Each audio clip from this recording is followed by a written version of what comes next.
When you're in a country where your children are being killed, they don't care about those things. They're not going to think about those things. As long as we have places of inequality, they're going to cross that border and come here where there's food and safety.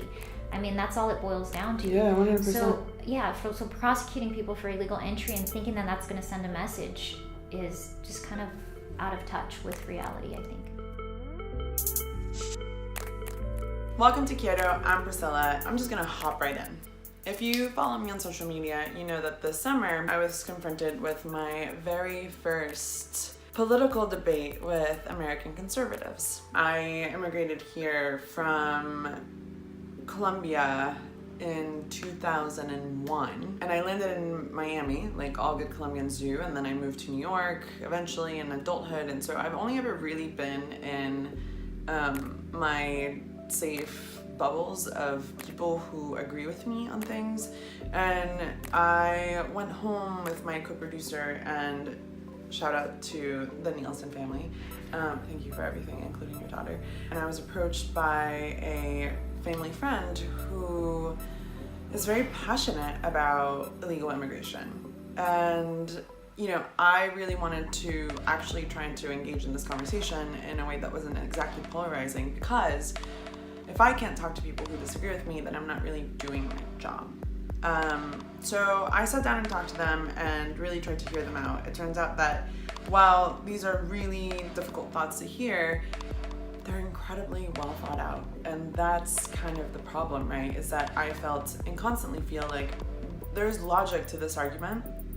And while it can be dismantled in a second in some ways, I'm not as well equipped to have this conversation as I would like. And I'm an educated person, I'm an immigrant myself, I live in a bustling city. I'm gonna read you some quotes from this conversation, and I hopefully can explain how this inspired me to take action, and how then in the end you can also take action.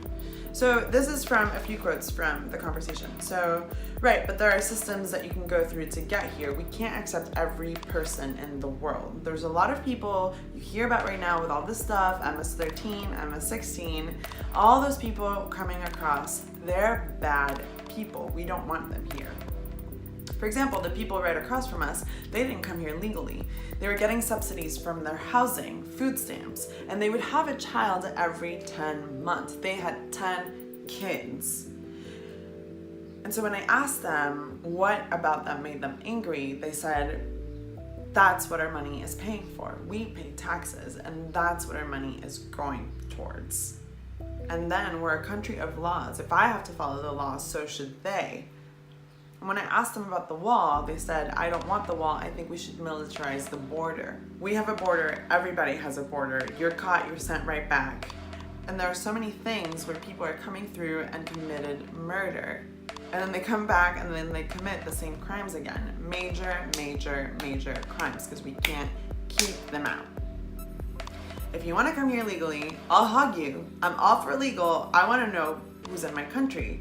We're a melting pot of people. We're not prejudiced at all. Here's something that I always get, right? Is like, you came here legally, I'm fine with you, you did it the right way. And I think something that people really can't understand is like, why do people not enter legally? So the reason that a lot of times people do enter illegally, first of all, is a lot of people are fleeing. Right now we're getting a lot of people from Guatemala, Honduras, El Salvador, that are coming in because of the really bad situations that are going on out there. The way that you are supposed to do it is go to a port of entry, you ask for asylum. Here in El Paso, they will more than likely, especially if you're a male, detain you. And the judge does not have jurisdiction to give them bond. And then you'll have to be basically in jail until we present your asylum case, which last year was about 6 months for the entire process, more or less. It can be up to a year and a half. It was not uncommon to see clients that were detained for about a year and a half, no prior immigration, no criminal history, family members here in the U.S., and they still would not release them. Right. So I would tell them right off the bat, you're looking at about 6 months being detained, and there's no guarantee. The judges in El Paso have less than a 5% approval rating on asylum cases. So I cannot give you a guarantee that after those 6 months your case is even going to be approved. So you either have that option. If you sneak across the judge then does have jurisdiction because you're considered to have been in the U.S. already. So it's this weird, dumb thing that does not make any sense at all. So here in El Paso, at least, you're almost better off if you sneak across and get caught, because you can ask for bond, although the bonds are getting more and more difficult. More and more difficult. There's no way to get your papers fixed or your legal status fixed just because you've been here for a very long time.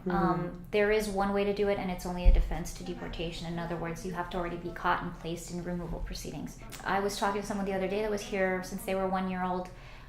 They don't have any family that are citizens or residents, so they don't have anybody that can petition for them, because usually, for the most part, you have to be an immediate relative, which is a child that's over 21. So there's no such thing as anchor babies, because a baby cannot petition for a family member. They have to be over 21.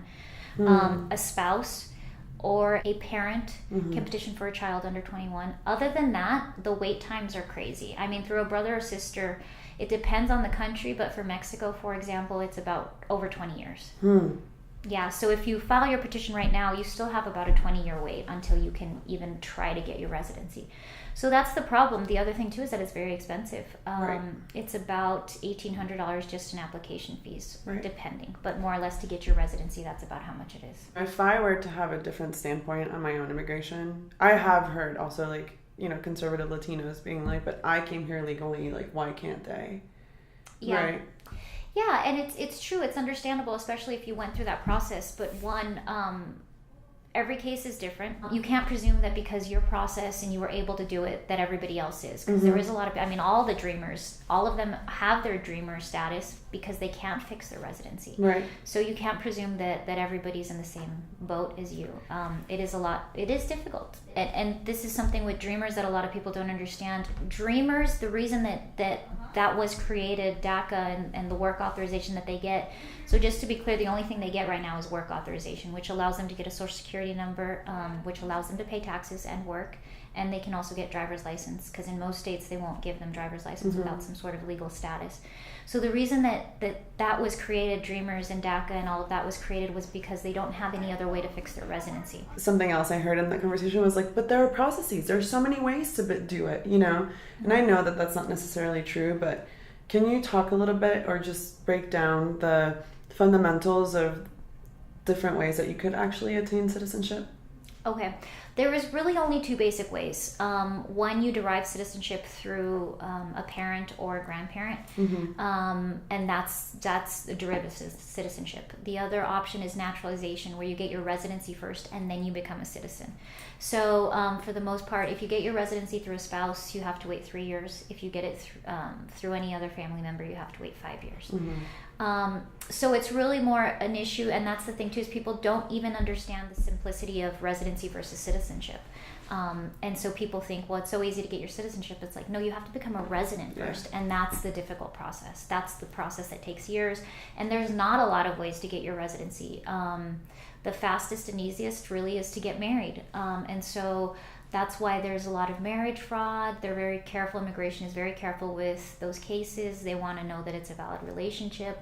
So it just doesn't make sense. The system that is in place doesn't make sense. And I think whether you're conservative on it, whether you're not, whatever your stance may be, you have to recognize that it doesn't work. It's broken. Yeah. A crux of the argument that I was hearing a couple days ago was, they're here illegally, but we pay taxes and they don't.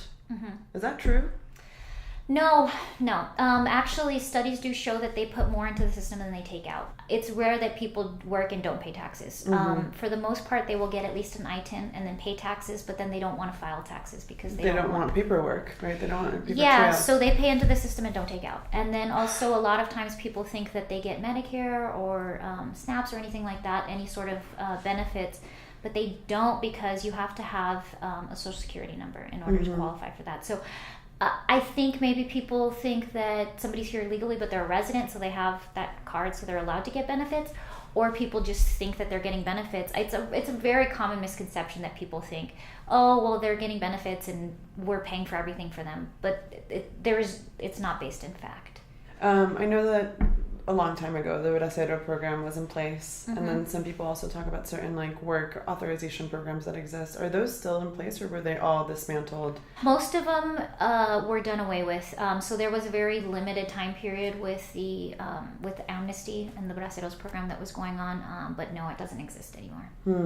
And even for Dreamers, people don't understand what the Dreamers, you had to be here on the date that was passed, and I think it was 2011. And so, or 2012, and so you can't come now and ask for that.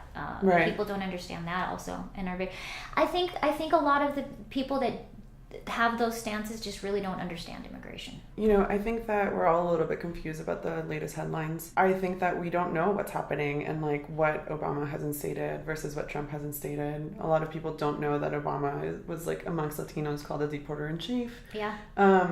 I'm just wondering if you can help us out in understanding what's actually happening with immigration reform and what it means for day-to-day lives of migrants. Yeah.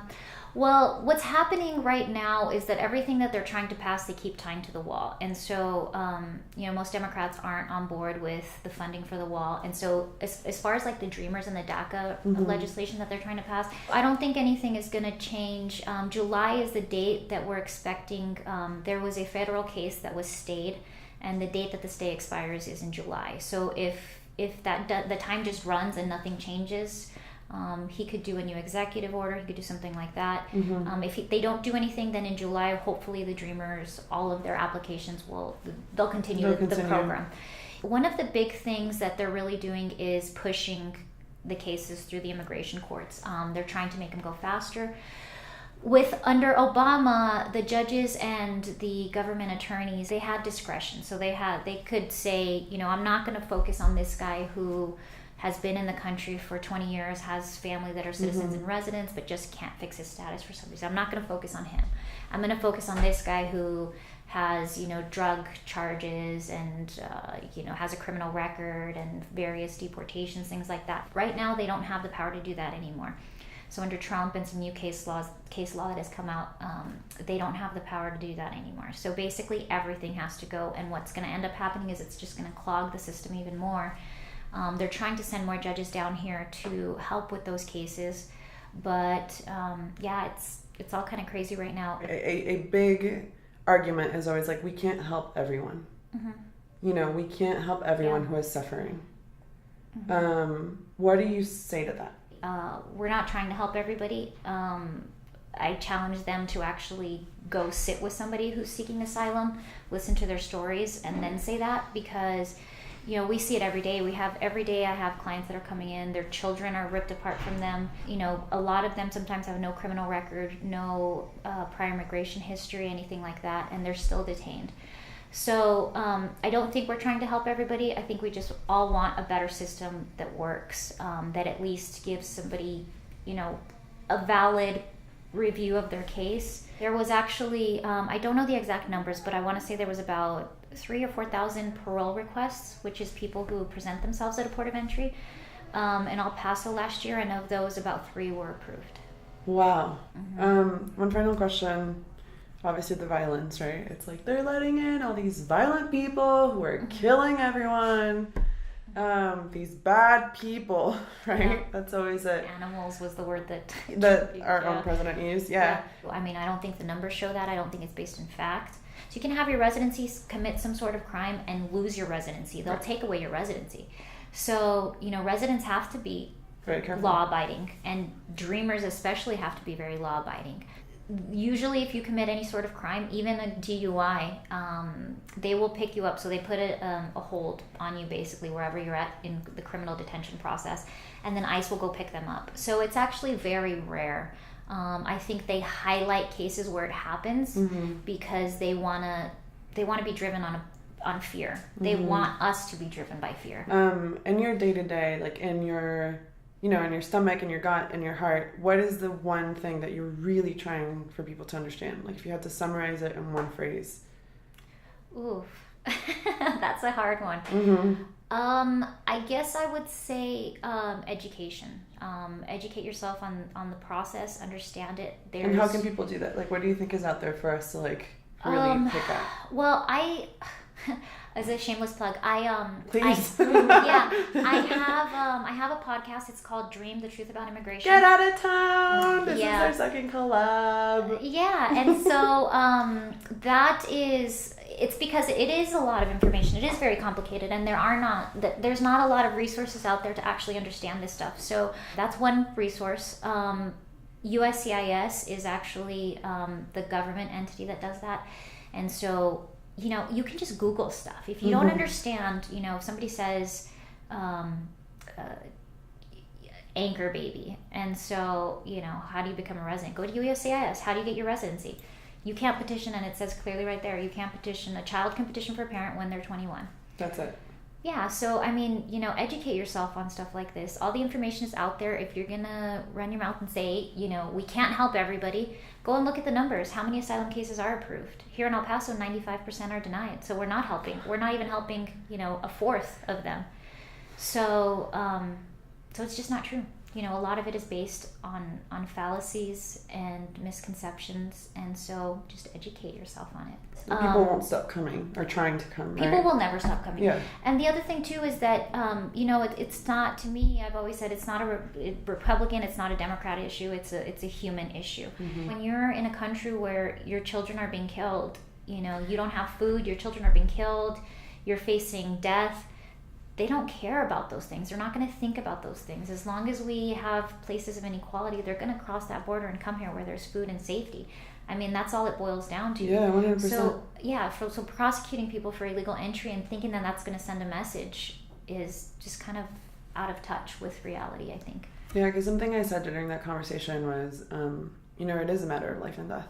Yeah. Like, whether you like it or not, it's a matter of life and death. And I was told it's not.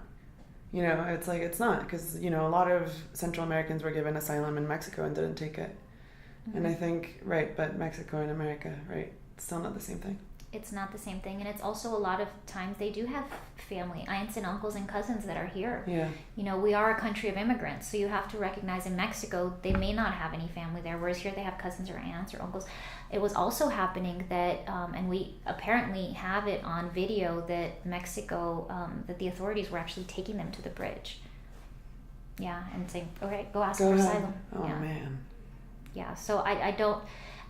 that's also, again, out of touch with reality. I think if that's what you think, go sit down with one of them and talk to them. Yeah. Yeah. I really can't thank you enough for doing this. I know I learned a lot. I know our viewers will also, which I really do appreciate it. Thank you guys. Thank you for coming in. It's so important, the work you're doing. Like, get the word out. And yeah, man. Yeah. We want to.